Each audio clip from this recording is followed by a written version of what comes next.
Hello সবাইকে, আশা করি সবাই খুব ভালো আছেন। নতুন একটা ব্লগ নিয়ে চলে আসলাম। এটা হচ্ছে আমাদের বাসায় পহেলা বৈশাখ উদযাপন। আজকে আমাদের বাসায় আসবে দুটো দাদা, বৌদি আর তাদের বাবুরা। তো মোটামুটি যতটা পারি আমি রান্না করার চেষ্টা করেছি, যেহেতু পহেলা বৈশাখ উদযাপন বলে কথা। তো এই যে মাংসটা ম্যারিনেট করে রেখেছিলাম। আজকে আপনাদের রান্না টান্না ওরকমভাবে দেখাবো না, কারণ এর আগের ভ্লগে দেখিয়েছি। আর এই যে ইলিশ মাছ, পহেলা বৈশাখ তো ইলিশ মাছ ছাড়া হবেই না। এটা আমরা ভোরের পাখি থেকে কিনেছি। 3টে করে ইলিশ মাছ থাকবে একটা প্যাকেটে, $14 করে নিয়েছিল। ইলিশ মাছগুলো ছোট হলেও খেতে না খারাপ না, ভালোই খেতে। দাদারা আসলে উপর দিয়ে পেঁয়াজ মরিচ আর গরম তেল দিয়ে পরিবেশন করব। আর এই যে এদিকে আমার মাংস রান্নাটা হয়ে গেছে পুরোপুরি। মাংসতে আপনাদের কার কার রসুন খেতে ভালো লাগে? আমার খাসির মাংসতে আস্ত রসুন খেতে খুবই ভালো লাগে। আর এই যে এদিকে সবজি রান্না হচ্ছে, এটা হচ্ছে মিক্স সবজি। এটাতে আমি 6-7 রকমের সবজি দিয়েছিলাম। তারপর রোস্টও করেছিলাম, ওটা ক্লিপ নিতে ভুলে গিয়েছি। এটা দিয়ে আমি চাটনি রান্না করেছিলাম, এটা টমেটো ক্যান। আর এটা হচ্ছে পায়েস। পহেলা বৈশাখ উদযাপন করব বাসায়, আর পায়েস না বানালে কি আর হয়? তো পায়েসটা তো বানাতেই হবে, তাই ডেজার্টে শুধুই পায়েস বানিয়েছিলাম। আসলে এত কিছু একা রান্না করার পরে আর ডেজার্টে কি বানাবো এটা ভাবতে ভাবতে তাই শুধু পায়েসই বানিয়েছিলাম।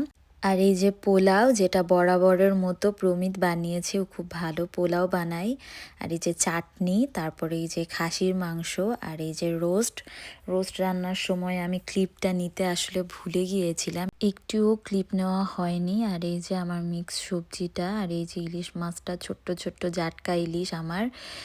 দাদারা আসলে উপর দিয়ে পেঁয়াজ মরিচ আর গরম তেলটা ঢেলে পরিবেশন করব। আর ওই যে পায়েস, সব কিছু রেডি, এখন অপেক্ষার পালা কখন দাদারা আসবে। আর এই যে দাদারা চলে আসলো, গল্প করছিলাম আমরা সবাই মিলে। অনেক দিন পরে দাদা বৌদির সাথে দেখা হলো। আর এই যে বাবু দুটোকে দেখে আমার সব সময় ছোট বাবার কথা মনে পড়ে। ছোট বাবা এরকম দুষ্টুমি করতো, এরকম লাফাতো। আমি খুবই মিস করছিলাম ছোট বাবাকে ওদের দেখে। তারপর খাবার টেবিলে সার্ভ করে দিলাম।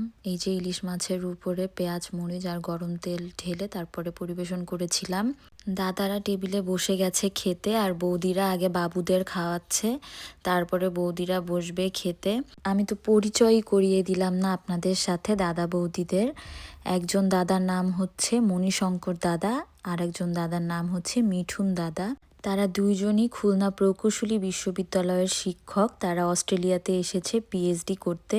আর বৌদিদের কথা কি বলবো, বৌদিরা এতটা আদর করে আমাদের, মনে হয় যেন আমাদের আপন বোন। এই যে খাওয়া দাওয়া শেষ প্রায় দাদাদের। দাদা এখন সবার হয়ে কি বলবে এটা আপনারা শুনুন, আমি আর কিছু বলতে চাই না। পূজা রান্না খুবই সুন্দর হয়েছে, আমার বিমোহিত। দেখুন, তারপরে এই যে আমি একটু ঢং করি এটা শুনে। আমি না ডেজার্ট একটা বানিয়েছিলাম, এরপর দেখি বৌদিরা পিঠে বানিয়ে এনেছে, পুডিং বানিয়ে এনেছে। আমি না জানতামই না বৌদিরা যে এগুলো বানিয়ে আনবে। পহেলা বৈশাখ মানে একদম পূর্ণ হলো যেন পিঠে আর পুডিংটা পেয়ে। খাওয়া দাওয়ার পরে আমরা অনেকক্ষণ গল্প করলাম। এটাই ছিল আমাদের ঘরোয়া পহেলা বৈশাখ উদযাপন। সবাই ভালো থাকবেন, টাটা সবাইকে।